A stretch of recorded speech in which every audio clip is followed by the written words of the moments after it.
ഒരു ബുക്ക് ഒരൊറ്റ ബുക്ക് കൊണ്ട് ആമസോൺ ജപ്തിയാവാതെ രക്ഷപ്പെട്ടിട്ടുണ്ട്. കേൾക്കുമ്പോൾ വിയേർഡായിട്ട് തോന്നുന്നുണ്ടല്ലേ?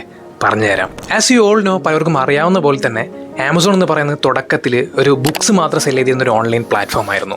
അങ്ങനെ ആമസോൺ ബുക്സ് സപ്ലൈ ചെയ്തിരുന്ന സപ്ലയേഴ്സ് ഉണ്ടായിരുന്നല്ലോ, അവർക്കൊരു വൃത്തിയായിട്ട് ഡിമാൻഡ് ഉണ്ടായിരുന്നു. അതായത് ഓരോ പ്രാവശ്യം ആമസോൺ സപ്ലയേഴ്സിൽ നിന്ന് ബുക്സ് പർച്ചേസ് ചെയ്യുമ്പോൾ ഒരൊറ്റ സിംഗിൾ പർച്ചേസിൽ 10 ബുക്സ് പെർ വാങ്ങണമായിരുന്നു അത്ര. എന്ന് വെച്ചാൽ ചുരുക്കി പറഞ്ഞു കഴിഞ്ഞാൽ, ഒരു കസ്റ്റമർ ആമസോണിൽ ഒരു ബുക്കിന് ഓർഡർ കൊടുത്തു കഴിഞ്ഞാൽ ആ കസ്റ്റമർ ഓർഡർ കൊടുത്ത ആ ഒരു ഒറ്റ ബുക്കും പ്ലസ് 9 ആവശ്യമില്ലാത്ത ആമസോൺ ഒരു കാര്യവുമില്ലാത്ത ബുക്സ് കൂടെ അവർ സപ്ലയേഴ്സിൻ്റെ അടുത്ത് വാങ്ങണമായിരുന്നു അത്ര. അപ്പോൾ ആമസോൺ അത് they couldn't handle it, they couldn't afford it, അല്ലെങ്കിൽ ആർക്കാണ് അത് പറ്റുക? അങ്ങനെ ഇതിനെ അവർ ഇത് സോൾവ് ചെയ്യാൻ വേണ്ടിയിട്ട് ഒരു തക്കതായ സൊല്യൂഷൻ കണ്ടെത്തി. മരത്തുമ്മലും കല്ലുമ്മലൊക്കെ ഉണ്ടാവുന്ന അല്ലെങ്കിൽ ആകുമ്പോൾ വളരുന്ന ലിച്ചൻ എന്ന് പറയുന്ന ഒരു ബാക്ടീരിയയെ കുറിച്ച് പറയുന്ന ഒരു ബുക്ക് ഉണ്ടായിരുന്നു. അത് കിട്ടാൻ ഭയങ്കര റയർ ആയിരുന്നു, കോംപ്ലിക്കേറ്റഡ് ആയിരുന്നു.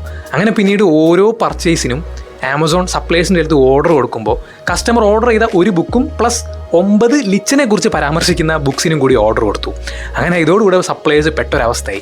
അവർ കസ്റ്റമർ ഓർഡർ ചെയ്ത ബുക്ക് അയച്ചു കൊടുക്കും, അതിൻ്റെ കൂടെ ഈ 9 ലിച്ചനെ കുറിച്ച് പറയുന്ന ബുക്സ് ഞങ്ങളുടെ കയ്യിൽ ഇല്ല, ക്ഷമിക്കണം എന്ന് പറഞ്ഞിട്ടൊരു നോട്ടൊക്കെ കൊടുത്തിട്ട് തിരിച്ചയക്കുമായിരുന്നു. അങ്ങനെ ഇതുവഴി ആമസോണിന് ഈ ഒരു വള്ളി ഒഴിവാക്കാൻ പറ്റുകയും സ്റ്റേബിൾ ആവാൻ പറ്റുകയും ചെയ്തു എന്നുള്ളതാണ്.